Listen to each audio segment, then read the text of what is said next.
Hey everyone, welcome back to our channel. Today we're diving into a topic that many of you have asked about.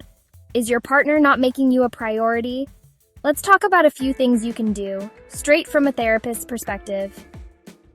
I've been doing this for a long time, and let me tell you, relationships can be tough. It's not all sunshine and roses. It takes work, commitment, and a whole lot of understanding. And one of the biggest issues I see time and time again is this feeling of not being a priority in your partner's life. It can leave you feeling unimportant, unloved, and frankly, just plain bad about yourself.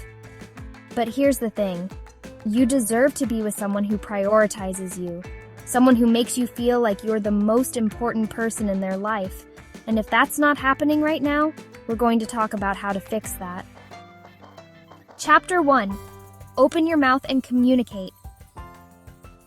You gotta open your mouth and communicate. You can't expect your partner to read your mind. They're not psychic. If you're feeling neglected, you've got to tell them. Sit down and have a real, honest conversation. Use I statements like, I feel unimportant when you choose friends over me. Communication is key in any relationship. It's about expressing your needs and listening to your partner. You deserve to feel loved, valued, and prioritized. Communication is the foundation for that kind of relationship. Chapter 2. Set boundaries like you're building a fence. Now, communication is a great first step, but it's only half the battle. The next thing you need to do is set some boundaries. And I'm not talking about building walls and shutting your partner out. I'm talking about setting healthy limits that protect your well-being and ensure you're getting what you need out of the relationship. Think of it like building a fence. A fence defines your property line. It lets people know what's acceptable and what's not. It doesn't mean you're shutting people out. It just means you're protecting your space. Boundaries are the same way. They're about communicating your limits and what you're willing to tolerate. For example, if your partner constantly cancels plans at the last minute, set a boundary. Let them know that while you understand things come up, it's important to you that they make an effort to honor their commitments. If they continue to disregard your boundaries, it might be time to reevaluate the relationship. Remember, you teach people how to treat you. If you constantly let your partner walk all over you and disrespect your boundaries, they're going to keep doing it. You have to be willing to stand up for yourself and say, enough is enough. Setting boundaries isn't selfish. It's about self-respect. It's about recognizing your worth and refusing to settle for anything less than you deserve.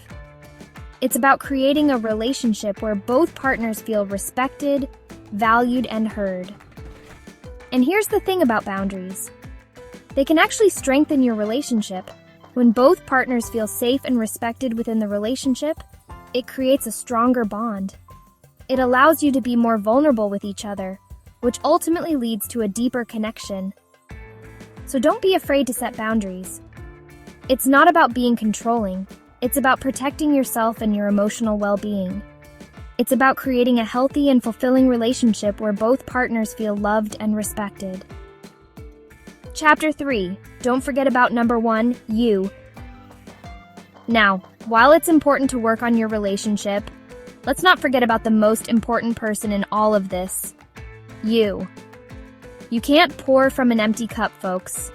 If you're not taking care of yourself, you won't have anything left to give to your relationship. Self-care isn't selfish, it's essential. It's about making time for the things that bring you joy and fill your cup. It's about prioritizing your physical, emotional, and mental health. Think about it this way.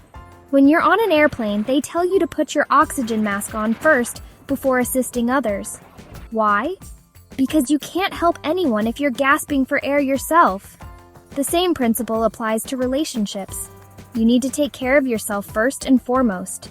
This means making time for the things you enjoy, whether it's reading, taking a bath, spending time in nature, or pursuing your hobbies. It also means taking care of your physical health by eating right, exercising, and getting enough sleep. And don't underestimate the importance of mental health. If you're struggling, don't hesitate to reach out for professional help. When you prioritize self-care, you're not only doing something good for yourself, but you're also doing something good for your relationship. When you feel good about yourself, you're more likely to show up as your best self in your relationship. You're more patient, understanding, and loving. Plus, taking time for yourself can actually make you more attractive to your partner. When you're confident and independent, it can reignite the spark and remind your partner why they fell in love with you in the first place. Remember, self-care isn't a luxury, it's a necessity. It's about prioritizing your well-being so you can show up as the best version of yourself in all areas of your life, including your relationship. Chapter 4, RESPECT, find out what it means. Now, let's talk about another crucial ingredient for a healthy relationship: respect. I'm talking about that Aretha Franklin kind of respect, the kind that's earned, not given. It's about valuing your partner for who they are, even if they're different from you. Respect means listening to your partner's opinions, even if you don't agree with them. It means considering their feelings before making decisions that affect both of you. It means being considerate of their needs and not just focusing on your own. When you truly respect your partner, you don't belittle them, put them down, or make them feel small. You don't call them names or resort to personal attacks during arguments. You don't try to control them or change them into someone they're not. Respect is about accepting your partner for who they are, flaws and all. It's about appreciating their strengths and supporting them through their weaknesses. It's about understanding that you're two separate individuals with your own unique thoughts, feelings, and experiences. And just like communication and boundaries, respect is a two-way street. You deserve to be treated with respect by your partner just as much as they deserve to be treated with respect by you. If you're constantly being disrespected, belittled, or made to feel small, that's a major red flag. It's a sign that your partner may not value you or the relationship as much as they should. Remember, you teach people how to treat you. If you tolerate disrespect, you're essentially giving your partner permission to continue treating you that way. You have to be willing to stand up for yourself and demand the respect you deserve. A relationship without respect is like a car without wheels. It's not going anywhere. Respect is the foundation upon which you build a strong, healthy, and lasting relationship. It's about valuing each other as individuals and treating each other with dignity and kindness. Chapter 5. Don't be afraid to phone a friend or a therapist. Now, we've covered a lot of ground here, but sometimes, despite our best efforts, we need a little extra help, and that's okay. There's no shame in admitting that you need help navigating the choppy waters of relationships. That's where a therapist or counselor can be a lifesaver. Think of it like this. If you had a persistent pain in your body, you wouldn't hesitate to see a doctor, right? Well, relationships are no different. Sometimes you need a professional to help you diagnose the problem and find the right treatment plan. A therapist can provide a safe and neutral space for you and your partner to communicate openly and honestly. They can help you identify unhealthy patterns in your relationship and develop strategies for breaking those patterns. They can teach you how to communicate more effectively, set healthy boundaries, and build a stronger, more fulfilling relationship. Now, I know what you're thinking. Therapy is for crazy people. Let me stop you right there. That's a load of bull. Therapy is for anyone who wants to improve their life, their relationships, and themselves.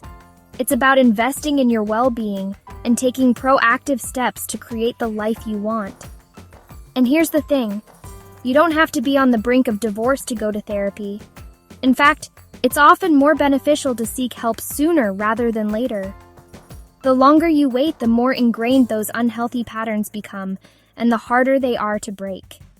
So if you're struggling in your relationship, don't hesitate to reach out for professional help. It could be the best thing you ever do for yourself, your partner, and your relationship. You deserve to be a priority. Thanks for watching. If you found this video helpful, don't forget to like, comment, and subscribe.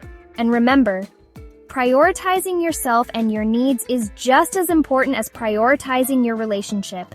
See you in the next video.